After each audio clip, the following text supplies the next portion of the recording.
Dears, ഒരു easy breakfast ഉണ്ടാക്കിയാലോ? നാളത്തേക്കുള്ളതാണേ. ഓട്സും മിൽക്കും ചിയാ സീഡ്സും കാണുമ്പോഴേ അറിയാം വേറൊന്നുമല്ല, ഓവർനൈറ്റ് ഓട്സ്. നമ്മുടെ കയ്യിലുള്ള കഴിക്കാൻ പറ്റുന്നതിന് പാലിലിടാൻ പറ്റുന്ന സാധനങ്ങളെല്ലാം എടുക്കണേ. എല്ലാം എടുത്ത് നമ്മൾ ഒരു നൈറ്റ് മുഴുവൻ ഇട്ട് വെച്ചാൽ നമ്മുടെ ഓവർനൈറ്റ് ഓട്സ് റെഡി. രാവിലെ ഈസി ബ്രേക്ക്ഫാസ്റ്റാണ്. മടിയന്മാർക്കും ഡയറ്റ് എടുക്കുന്നവർക്കും എടുക്കാം. കൂടാതെ ഇത് ഹെൽത്തിയും കൂടിയാണ്. ഇത് ചിയാ സീഡ്സ് ഇട്ടേ, അതിലേക്ക് ലോ ഫാറ്റ് മിൽക്കാണ് കേട്ടോ ഒഴിച്ചത്. മിൽക്ക് ഇട്ടിട്ട് നമ്മൾ നന്നായിട്ടൊന്ന് ഇളക്കി മിക്സ് ചെയ്യണം. കാരണം വേറൊന്നുമല്ല, ഈ ചിയാ സീഡ്സ് ഇത് പാലിൽ കിടന്ന് വീർത്താൽ നമ്മുടെ വയറ്റിനുള്ളിൽ കിടന്ന് വീർക്കത്തില്ല. കാരണം വയറ്റിനുള്ളിൽ നമ്മൾ വെള്ളമൊക്കെ അബ്സോർബ് ചെയ്യിപ്പിക്കുന്നതിനാ പാലിൽ തന്നെ നമ്മൾ ഇളക്കി നന്നായിട്ട് മിക്സ് ചെയ്തു.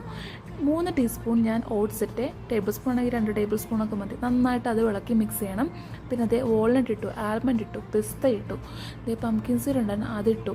പിന്നെ നമ്മുടെ മധുരത്തിന് വേണ്ടിയിട്ട് ഡേറ്റ്സ് ഇട്ടേ. ഡേറ്റ്സ് തുറന്നപ്പോൾ ഞാൻ അതിൽ കുരു കണ്ടില്ല. സാരമില്ല, നാളെ കഴിക്കാൻ തുപ്പിക്കളെ. ഏതായാലും അതും ഇട്ടു. എന്നിട്ട് ഇളക്കി. എൻ്റെ കയ്യിലൊരു പകുതി മാതള നാരങ്ങ ഉണ്ടായിരുന്നേ, അതും ഇട്ടു. പിന്നെ ഒരു കുഞ്ഞു മാംഗോ ഉണ്ടായിരുന്നു, അതും ഇട്ടു. നന്നായിട്ട് ഇളക്കി മിക്സ് ചെയ്യണം. കാരണം ഈ ഓട്സ് നന്നായിട്ട് മിക്സ് ആയില്ലെങ്കിലുണ്ടല്ലോ അത് നമുക്കൊരു പച്ച ചുവ പോലെ വരും. സോ ഇത് നമുക്കൊരു പായസം കുടിക്കുന്ന ഫീലോടെ നല്ല ഹെൽത്തി ആയിട്ടുള്ളൊരു സംഭവം കഴിക്കാം. Breakfast ready. നാളത്തേക്കുള്ള ബ്രേക്ക്ഫാസ്റ്റായി. ബൈ.